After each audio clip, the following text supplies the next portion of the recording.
Pra xhamia ishte simbol i punës së mirë, i veprës së mirë, i fjalës së mirë, dhe është akoma e tillë.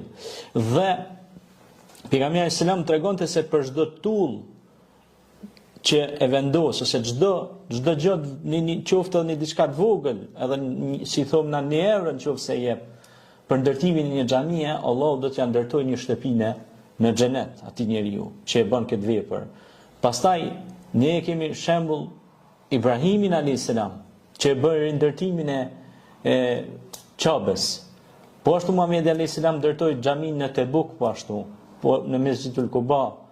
Pejgamberi alayhis salam nuk ndërtoi vetëm thjesht xhamin nga bloku, tullat dhe cimentoja, por ndërtoi xhamin edhe në zemrat e besimtarëve.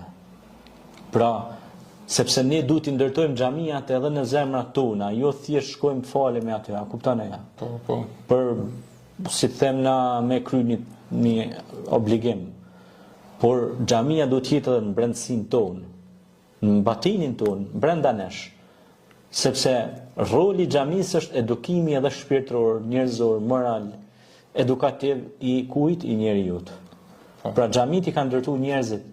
E pejgamberi sallallahu alajhi wasallam i ka inkuraju shokët e vet vazhdimisht të ndërtojnë faltore, sepse aty edukohen njerëzit që të largohen nga veprat e këqija, që të largohen nga veprat e shëmtuara, që të motivohen me bë punë të mira. Pra xhamia ka këtë qëllim.